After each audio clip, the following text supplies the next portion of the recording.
Clicking doopity. Whoopity doopity doo. No good.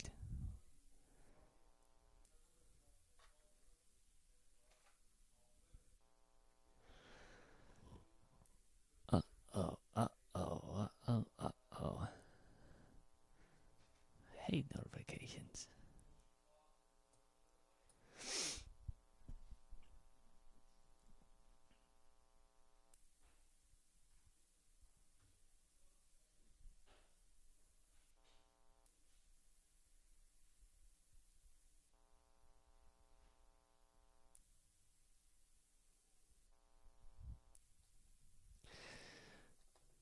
We back. We're bippity back. I don't know what the issue with Twitch is. I don't know what its problem is. I'm gonna check something on Twitch. Maybe it's a me thing. How come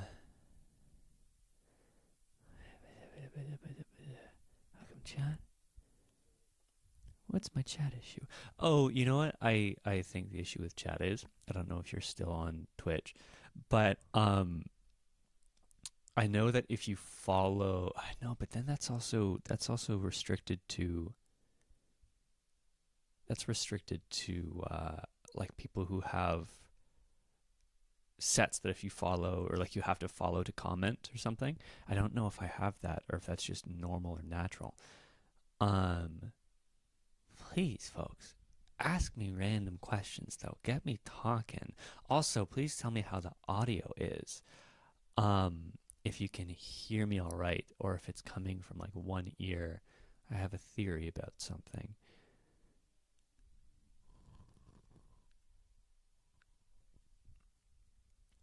Boopity boopity boop. Elijah's the only real motherfucker in here.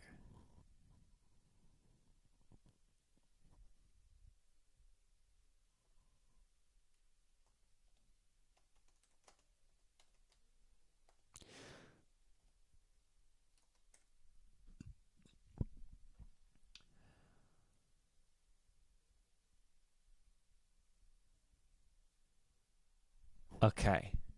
Cool. Sick. Amazing.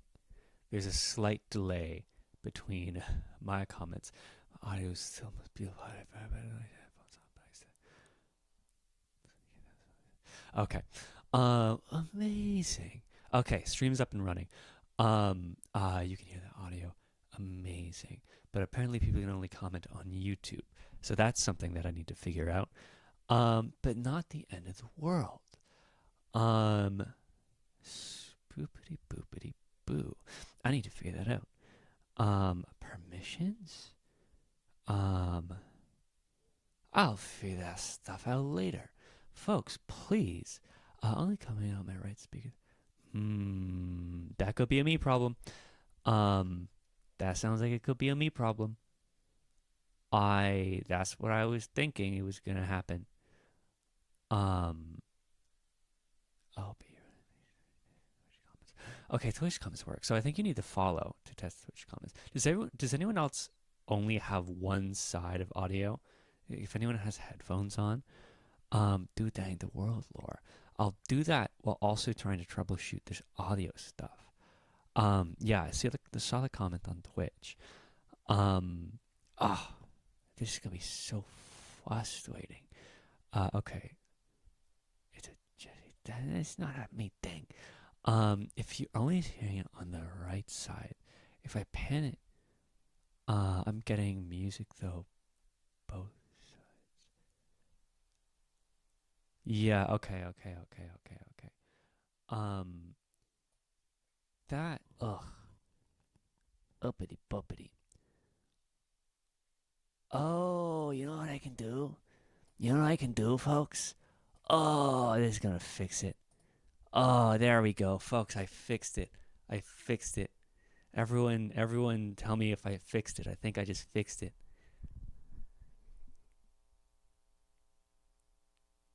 I'm waiting for the reaction.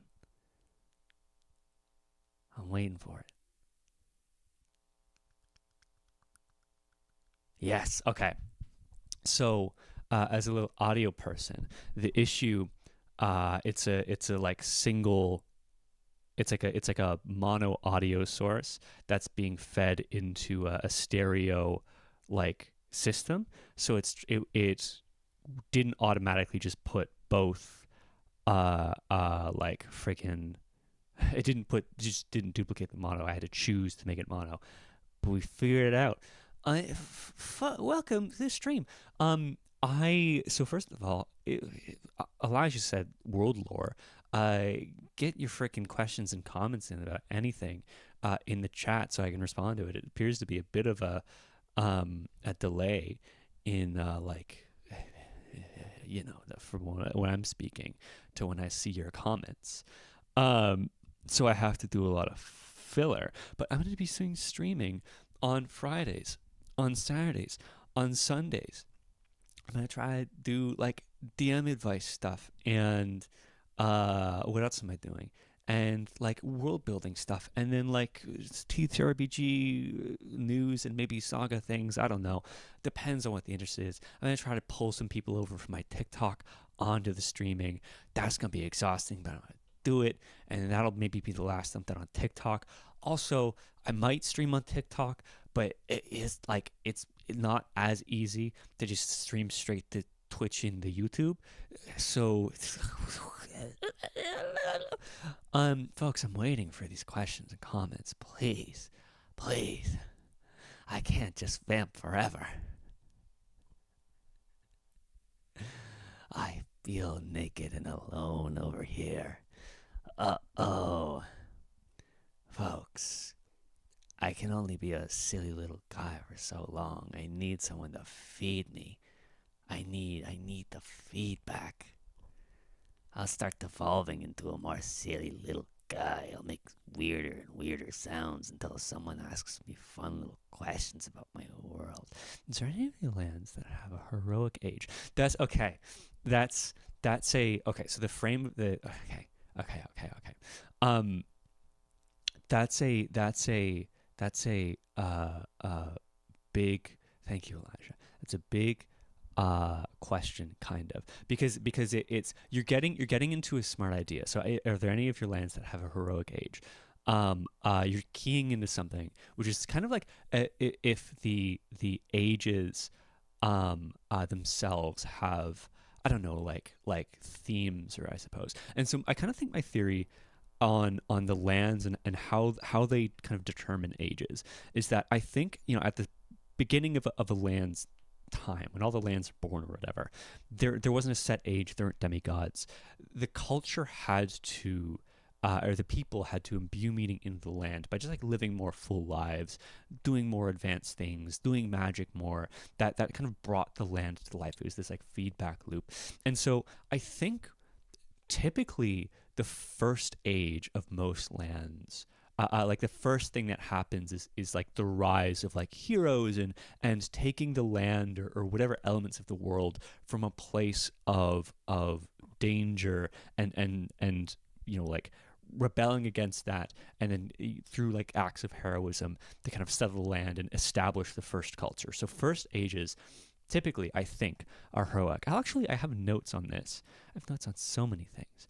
So I'm gonna double check that and get to Austin's question. Where would this be? I have so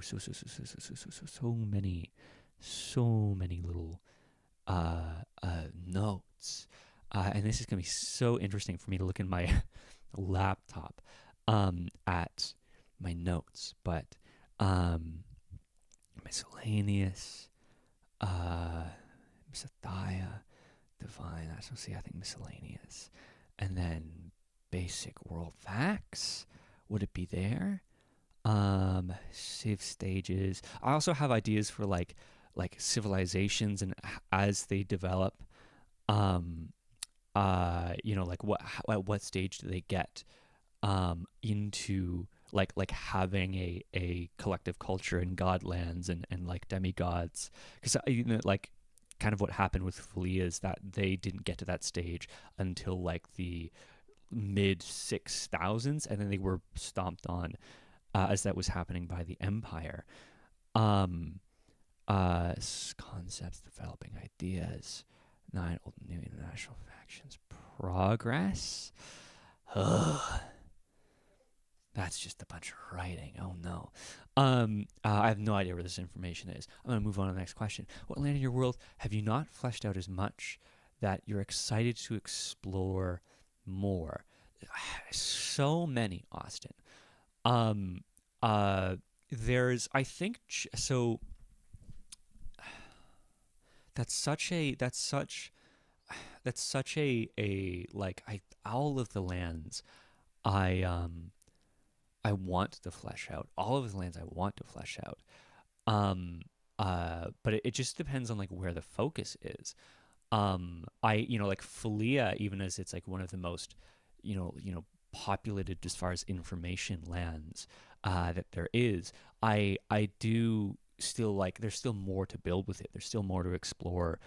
And it's also, I think it's like uh um it also depends on the time as well, right? Like world building doesn't stop just with a macro, but then it goes into uh, micro. So I always have like a love for Philea. I'm interested in a lot of things about the empire, the Sovietic Empire, and all its lands, um, as they are like different to each other.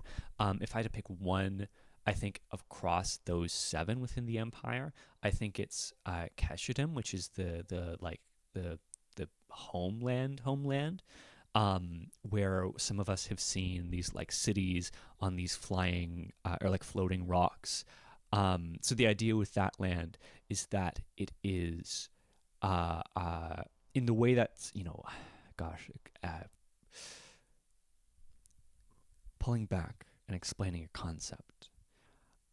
Not all materials are just as simple as like air or stone or water or fire or light or dark.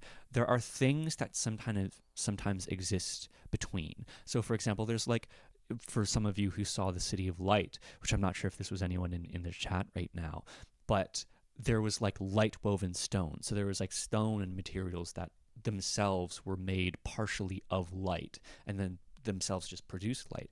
And the same concept applies to in this land. There are rocks and stones that are like elementally partially air, and so they're just kind of like float.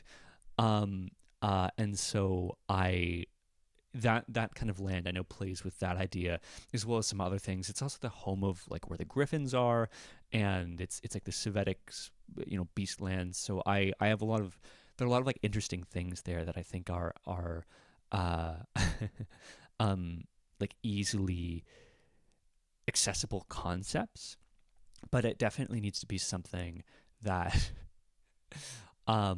something that needs to I think be built up to. But also, there's like I really like for those of you who've been in Daydumni and those of you who've seen like the Dark Spire, just like most people in chat right now, the Dark Spire and the setting around it, and it has like because it was the first of the Sovietic settings that I worked on and worked on the most and ran two campaigns in it, very briefly, two arcs in it. I have the most ideas about what's going on there. But I honestly I think like there's like a number of settings that have hit a point where I they're just about to like have a critical mass of information. Like that's like Daydumni Tatunum, a place called Sokarun, which is like one of the original settings that I wanted the Sovietic story to take place in, which still hasn't been got to. Andriok, which is this like jungle Norse like raider south of the Empire, kind of little bastard land that is really, really conceptually fun to play with. And the one of the Philea follow-up campaigns ended up um, uh, running in it for a little bit before that kind of fell apart. But yeah, so there's so many. so many lands that I want to explore, and then there's I want to move on from this, but also there's a land like Weimar who Austin and Elijah saw, and Kate, yeah, you're all in that game. Um, that's been one that's been like maybe a couple of weeks older than Folia in its concepts. But I only finally started world building, and even on my desk back there, I have the outline of the map that I'm going to start painting at some point, but just don't have time. But for Elijah's question, follow up to Oscar question: is there any themes you'd like to explore in those new lands or old ones? I think so. Another interesting question as far as maybe like the mechanics of why I build settings in the first place. Or like one of the things that I try to um, incorporate in my world building is that each land has some kind of theme. So when you take, for example, um, like the Ebons goodness, an example of one of these settings. It is the idea was always this. It was a number of things. The primary theme was this idea of pain, right? This empire that came in and imposed this pain and threaded itself into the fabric of the land, and then that kind of mixed with this idea of this culture that's kind of not um, unified. Like it was always a patchwork of cultures, and it was the idea of what happens to a people or a collective um, when they are forced to work like under an empire. They're forced to be one under an empire, and then they're relieved of that. What happens to them? How do they achieve um, some kind of consensus, right? Because there's this implication there even that there should be consensus, and they're also dealing with problems where they kind of need to be united, right?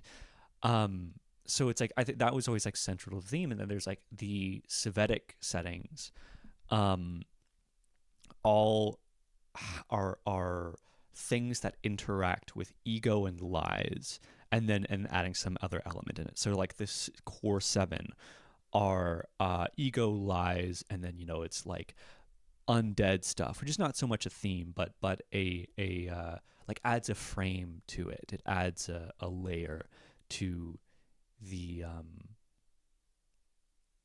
story or the tone of it. And same with kind of like darkness and Daedalumni. Like everything comes out with a different disposition, and so each setting kind of functions as a different frame into sometimes the same themes or sometimes completely different themes. So it's always really exciting for me to like build any setting in any theme. But honestly, like more to the point, um, I so easy answer. I'm excited about a lot of themes, but I really like exploring death. Death has always been my favorite thing. Like partially because I mean it's a dual thing where death is very cool within the world. It's this like very macabre, like mysterious. It plays into a lot of like natural ways that I try to run games, but also death for me as a person. I don't know if you can tell, but my tattoos, but like every tattoo on this arm has like some kind of skeleton um, going on with it, some kind of skull somewhere, because they're like all memento moris and relate to my own feelings about death. So death has always been like very important and a theme that I want to see in the world. And so, for example, like the Cthulhu fragments are a huge place for that. I love the fragments. It was the first setting that I ran games or like a full campaign in rather. I ran in settings before that, but that was like the first like really um, uh, like campaign that was going to finish, obviously. Um, and then places like Amibia and Actios as well. Actios because I think death has interesting place amongst Actios because it is a it's interacting with a lot more. Where in a place like the Cthulhu Fragments, it's like, oh, it's interacting with ego, it's interacting with the Vile Hunter. It has this like distinct kind of place. Um, but yeah, I don't know, death. I want to see death in more places, but also it's mysterious and cool, and I try to like hold on to it very closely to not just like throw it everywhere. Any works of fiction you pull your ideas for how magic in general works? No. The way that my thoughts developed on magic started from, I guess it did start from like D&D, right? It started from the core idea, or like the general idea of like there's like divine and the arcane and the druidic. Um, and that seemed sensible as like different ways of looking at the same thing. I always kind of thought as the those three realms of magic as like different paths to like ideology. So I had this idea early on TikTok where I talked about how typically I think arcane magic leads towards like imperialism and colonialism and capitalism because it is the magic of exploitation, right? Like and I think that is very core in the text of D&D, which is not something that's necessarily intentional, but something I talk about sometimes in D&D is that the philosophy is of domination, right? It's fundamentally the fantasy is like a um uh white supremacist fantasy, which in and of itself, like, I don't say necessarily as D&D all bad, but the frame of the fantasy is like is like the fantasy of a white supremacist, right? The idea of domination of moral hierarchy, of like no room for negotiation. It's about imposing your will on other things.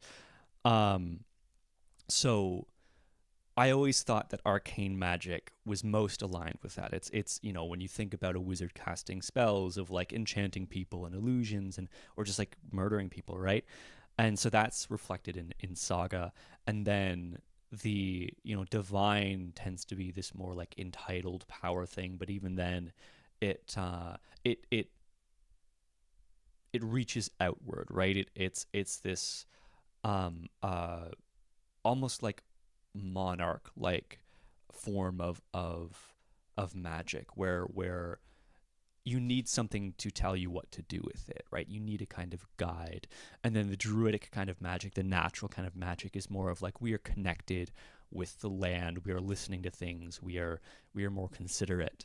And those are always the kind of like, I guess, what I pulled from the D&D and it extrapolated, and then kind of built from there based off of how I felt about things. So then you get into like the magic of the land, which is like even kind of beyond druidic. It's just like something that happens, um, as a way of giving meaning to uh, and centering people in the stories, as well as players, and then like allowing weight to action, and also allowing it to like players' actions to engage in theme, in this kind of abstract way. Um, uh, but I've never like looked at a magic system from a different like source of media, and really felt interested in as it pertains to my own um uh world and saga, or whatever I'm developing. Um, uh, can you rank? What's your favorite moment in the Evans so far? That's tough. The Evans is such something there's so much that has happened across that campaign. It's such a long running campaign. I think there's two things that come to mind. One, there was a player whose name was Ash, who played a really great character. Um, and he ended up becoming kind of like aligning to dethrone the kind of commander of the Aeginian Knights. And I think like just what happened around the end of the first major arc, in which these groups finally coalesced and had to work together and then take out this a Henetin, as I think the name was, and kind of replace them. Everything that just kind of led up to that, I think, was a like very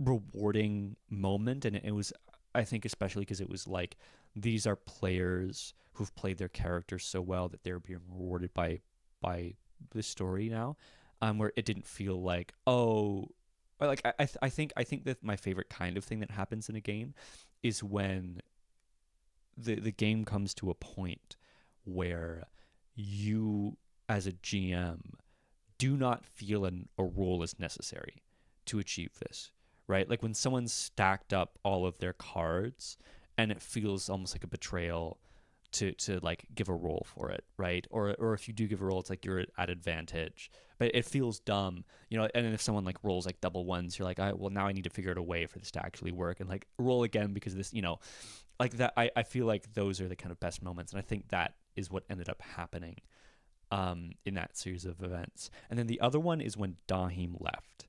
All of the things that kind of led up, it was like a crossover. It was these things coalescing. There was so much build up to it, and then it was just like a bunch of good decisions. Not to give Austin too many flowers. Um, for Nestor, I think Nestor, like for most characters in Actios, in that campaign, most people survive. Unless someone feels like Mike, it like this is my character's time, which happened once or twice. Um, like so in the final days of Actios of that story, um, the Gallant entropy goes down. There's a surge of destructive energy that births new divine emissaries, which pushes the like MEF and Actian forces back, and then sets off like a small series of events in which a bunch of people need to go to a secondary location to fight a force of devils that they weren't aware of. And so that's where Van was always going to end up. And because we did a scene earlier in the campaign with Ven and Nestor kind of seeing into the future, like a flash forward, not them seeing in the future, we that's where he ended up, is fighting at that battle and surviving.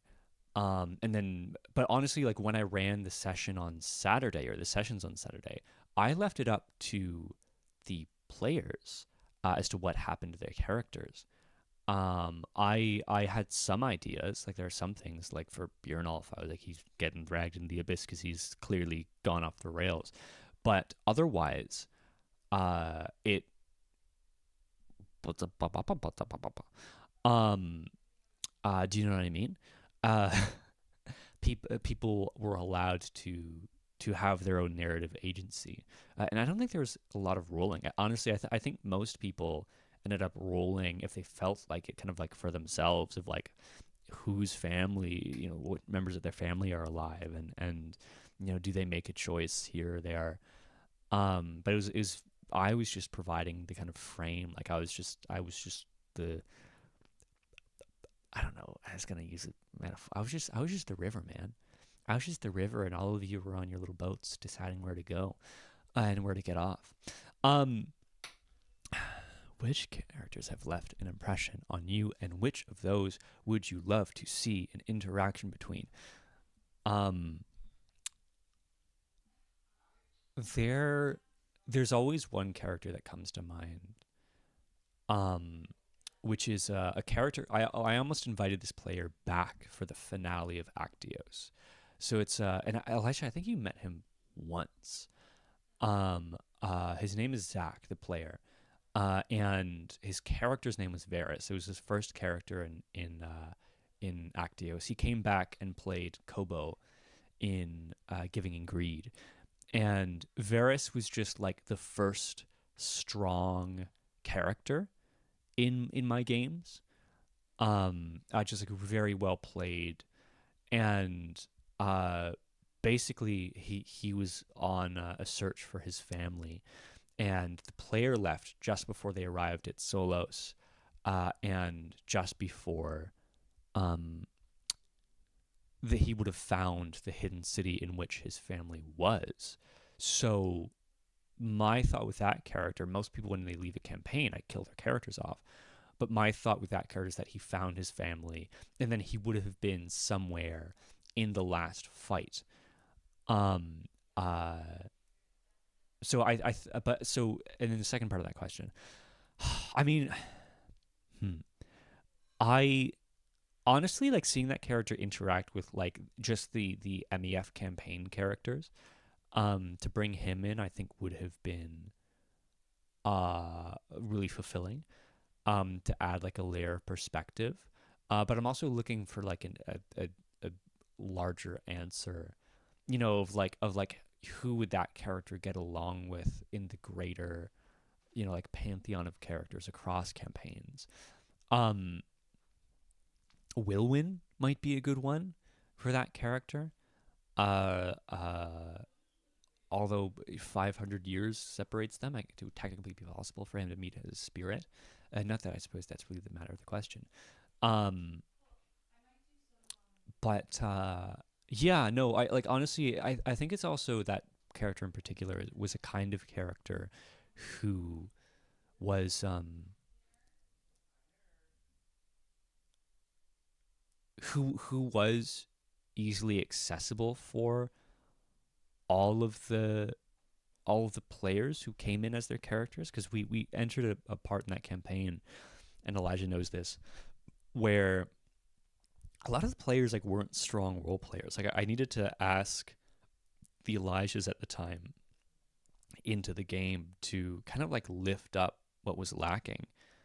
And so Zach was kind of like one of the few strong players to ever enter that time slot, and then uh, like did elevate it. You know what would have been, I think him and Sindri, Varys and Sindri, I think would have been a really interesting convo.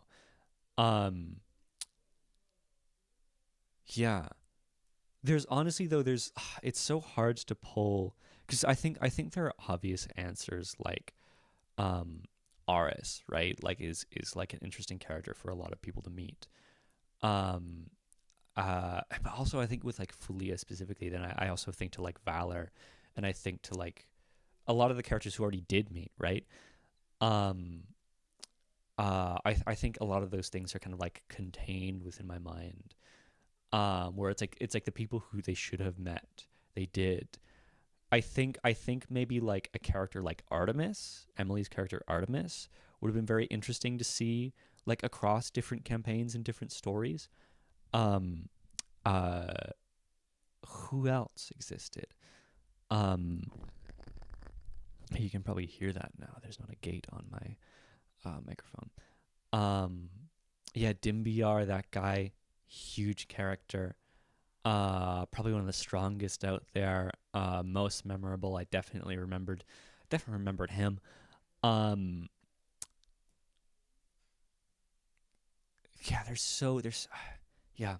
I Someone ask me more questions, guys. I It's so tough. It's so tough a question about um like character interaction, because it's like I think it breaks my brain a little bit because I have 9,000 PCs that I've dealt with this at this point, right? Like my brain I think is still processing the sheer amount of people that like players or characters that have even existed to begin with. Um uh yeah, like because I'm also like thinking about like just professional, but then they're like the pre like non-professional games. Like technically, all of the Evans characters could meet a version of. I don't think this will happen, but could have met a version of one of my home games players because they're only 100 years behind, and this character was an elf. And actually, uh, uh, Bethany's character, her first character in the Evans, Sigrid, is a relative of that PC. Um, so there are things like that where it's like, oh, it'd be fun to watch, to bridge the connections, right? Yeah, it's true. The Room and Laura Anderson death talk. And even like John, or not John Anderson. I guess John Anderson and Room and Laura are both. Yeah, they're beyond now. So they're NPCs or NPCs who like now have the greatest breadth of potential to meet other characters.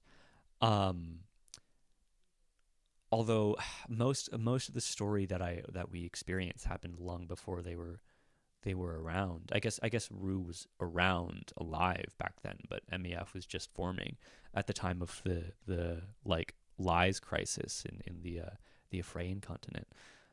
Um, yeah. Like for about a PC source book, I there's so many different things that I'm working on.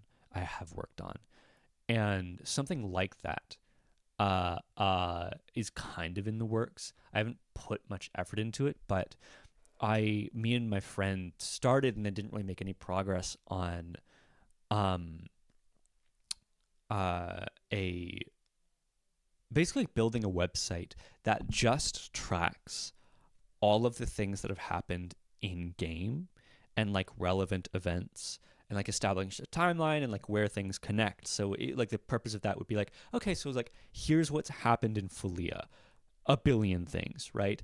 And then Kak Nor also connects to these Sovetic stories, and this happens here, and this impact here, and then Arakini went over here and is seen in the Ebens at this point, and and then obviously you can connect the Gith in the Sovetic story to Giving and Greed and Actios, and then Actios, um, uh, connects to a lot more present timeline things. So it's just like establishing like the web of story and connection and how all these things tie to each other. And like 6 degrees of Kevin Bacon it kind of thing. Um,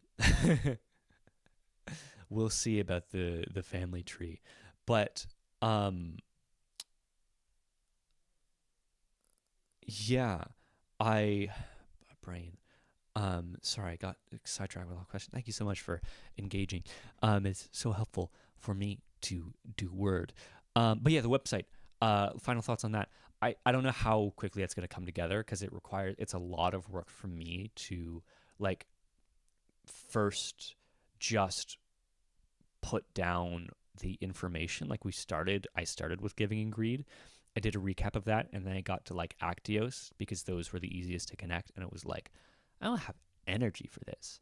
Vince's gonna have a lot of feelings about the death. No time to explore those. Yeah.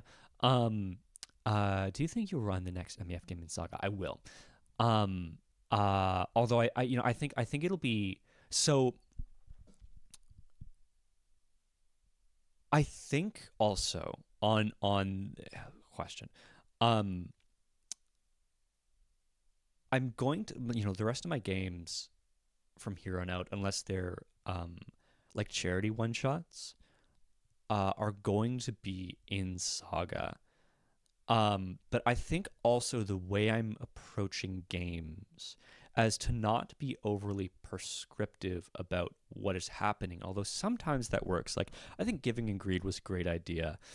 Um, uh, but I think also there's something to be said about just like having conversations with players and being like, the world kind of, or what you like. Um, where do your interests align in a part of the world? And so I think for the MEF games, I'm going to kind of broaden it to like the legacy of the MEF in the sense of like where have they touched? And as we explore stories, rather than just being like, here's the start of a story, here's the end of a story, I was kind of planning like a huge long arc, really focus on the anthology of it, and maybe start a bit smaller of like kind of a similar like giving and greed style situation of like here's a place where the MEF intervenes and maybe not all the characters are MEF. You know, maybe this establishes a legacy for some characters to join. But I think the there's a trick um uh in which I'm trying not to something I realized that is antithetical to the way I tell stories is the idea that the same characters will um will be present for the entire story, right? And so when I began to plan the new MEF, like arcs, I was thinking to myself, like, okay, so we'll start at the very start of the story and slowly weave in all these things. And then I was like, and the idea is like, oh, and then players would play like the same character across these things, and then have like a like the child of the child of the child of the child, while someone else is a dwarf who's like the like first or second generation, and then an elf who's just the one generation. And then I was like, that's gonna get people to shoot themselves in the foot. I think what's smarter to approach it is just say like, here's one story, and here are characters for the story, and not all of them need to go across everything. But then when we discover little moments of, I think this is interesting. I think this character has this history. I think this character's family has this history. Then as we go forward or back in the series of events in the different anthologies, we can be like, oh, and then an ancestor of this person or the same person was here in this moment as well, and build like that. So I think the next MEF game will be in Saga, and the next MEF game also might not be super directly MEF. Um, then will I the last one shot I don't think will be in Saga. Um, uh, I honestly don't know still how exactly I want to run that. Um, across the eras of Savendum, which of them is most susceptible to change, and which is the most exciting for you to get in? I think it's tough because I think like the eras of Savendum, um, uh, the eras of Savendum, I think are only interesting at the points that they are changing, and at the points, at least for the style of stories that I run, at the points they are changing, and at the points that a different land is experiencing them. So like I think it would be interesting to see like Philea being conquered, or like I don't think I'd ever run it, but it'd be interesting to see like the Ephraim Sovitic conflict, even though it's obviously very one-sided. Maybe like from the Sovitic perspective of like you're losing, and maybe like changing perspective then, because technically, so there's both the world's view of Sovednum in its three distinct eras, but as far as ages, the first and second era of the Sovitic Empire happened within the same age. And all these changes happen within the same age. Uh, I, but I think their whole point, right, is that they're pretty hard headed. There's a brief conflict that they have in the middle third age or era, in which they try to conquer like a different kind of burgeoning empire, which I think would be interesting to see. It's kind of like the first time that they try something and then fail and then kind of get discouraged, and they're trapped by all these other politics and these other lands that have like equal power to them. Um, so I think like uh, that's the little eras of, or the points in Seven's history or future in which they are engaged in conflict. But I think like Prime for Story is the end of the second era because it also coalesces with the changing of the ages for a lot of the lands within. Um, but I cannot elaborate on that because that's plot stuff. Um, yeah, I think I will say it'd be nice to play without the overhead of future events to align with. I think there's pros and cons to that. Um, like pro I think of Kageno and Actios were that it took pressure off of me to figure out what was happening. Where it's just like, well, this is how it goes, and then that allows for the frame of like, well, what's the individual's experience within this, right? And I think that is kind of the MEF experience. I think the idea that you're just a person, and it's not about how you are saving the world, but it's about like how you were affected by your responsibilities, and focus within that narrative, right? While still allowing for some degree of agency. Um, it's very hard in the context of MEF to be like these group of 5 players or these 3 campaigns of 15 players or whatever um, are central to the larger plot because that's not generally how anything works in my world. Um, uh, I mean, more so in the like smaller scale or smaller power scale stories like the Sovietic and Folian stories. But even then, there's a politics to the way I run games, which is about collectivism, which is about um, uh, not the individual conquering the thing, but the collective coming together, right? Um, the Sovietic story is a much larger collective in that. And then Misethia has a different frame on what that collective is and what the responsibility is. Um, where I think in something like the Sovietic and Fleean stories, it is about defining what the collective is. It is about like what is the solution that we come together over, and I think Misethia is how we approach or fall short of our ideals, which is I think like the general theme with that, right? It's this very high standard to live up to, and when put under pressure, it functions, but it's really really tough. As we saw in Actios with like the Clear Skies protocol and even things like the Black protocol, which just are like safety nets, right? Um, yeah, those are interesting things for me. Um, the cosmology of the world. Which of the gods do you think has the largest sub pantheon? And do you have any thoughts on player characters become gods in the future? No more player characters are becoming gods. That's happened once, but the pantheon there's a macro story to the pantheon of the gods. There's about 150, 160 gods when the final ascension happens, and there is a final ascension in 9828. So the closest timeline to that is 9708 or 9709, where the Ebons is set. So just about 100 years before the final ascension.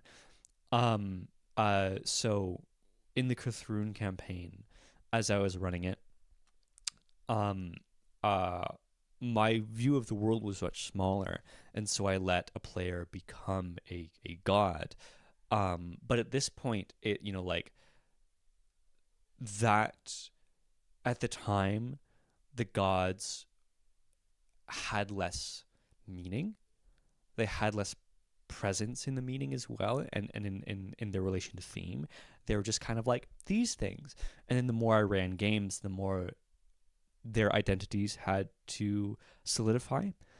Um, so the identities of the gods are, and their domains are largely set. I think, um, Yeah, that's what demigods are. Exactly. Um. Sorry, my roommates are talking. It's distracting me. The life pantheon I think is the largest. It has about 13. The only destruction is kind of up there, but I think it still has like less than 12. Lies gets pretty big, but again, I think it maybe gets to like 9 or 10. I have a book somewhere with all this information. It's right here, actually. Um, but yeah, I think subpantheon is life. I'll double check though, and then we'll get out of here. Oh, the Algerum, the study divine, has one, two, three, four, five, six,